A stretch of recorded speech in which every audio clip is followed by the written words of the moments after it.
Avant de continuer, on va faire quelques exemples d'interprétation des cas les plus simples, pour que vous compreniez. Une cote dimensionnelle. Ici, c'est plutôt simple.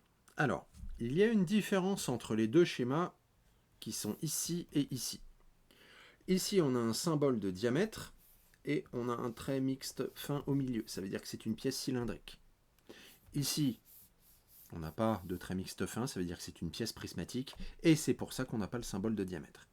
Mais dans les deux cas, on saura que toutes les tailles locales, toutes les mesures que l'on va prendre d'un côté et de l'autre, doivent être comprises entre 64,9 et 65,1. Ici, ça serait pareil, mais sur une pièce prismatique. On va les prendre suivant différentes directions. Attention, on ne va pas les mesurer comme ça, ça c'est vilain. On essaye de toujours passer par l'axe et toujours, pareil, on ne les prend pas de travers comme ça. On prendra les mesures perpendiculairement à la direction générale de la pièce. Les codes dimensionnels, ça ne sera pas plus compliqué que ça. Pour les spécifications géométriques, par exemple la planéité, ici, une planéité sur cette surface-là, 0,05, vous voyez qu'il n'y a pas de référence, c'est normal, c'est juste parce que je veux que cette surface-là soit à peu près un plan. Qu'est-ce que ça veut dire? Ça veut dire que je veux que tous les points de mon élément tolérancé ici soient compris entre deux plans distants de 0,05 mm. On verra plus tard comment on mesure ça.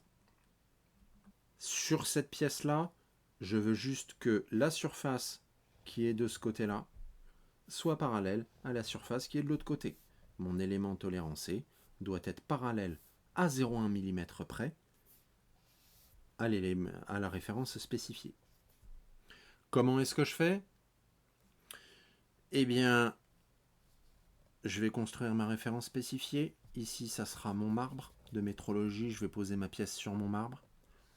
Et je vais construire deux plans distants de 0,1 mm parallèles à ma référence spécifiée. Parce que c'est une notion de parallélisme. Je ne veux pas que tout ça soit n'importe comment. Je veux que ça soit parallèle. Je n'ai pas de contrainte de distance ici. Je n'ai pas besoin de savoir à quelle distance est mon élément tolérancé.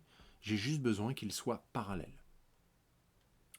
Dans certains cas, le cas de la localisation par exemple, il y aura des contraintes de distance en plus. Ça, c'est le cas qu'on a déjà vu rapidement tout à l'heure.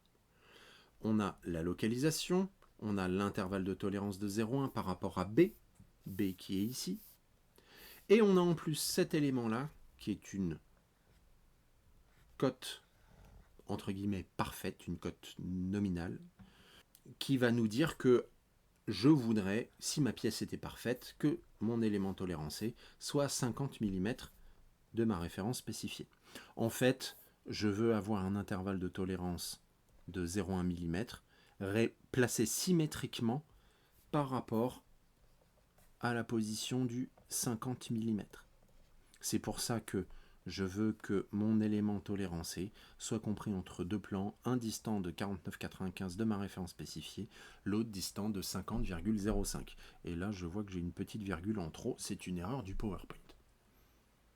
Pour la perpendicularité, si vous avez compris le parallélisme, ça va pas être bien plus compliqué.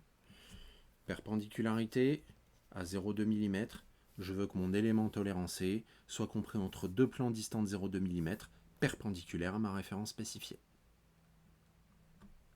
Une inclinaison à 0,3 par rapport à A, je veux que mon élément tolérancé soit compris entre deux plans distants de 0,3, incliné de 30 degrés, le 30 degrés est marqué en cote encadrée ici, par rapport à ma référence spécifiée.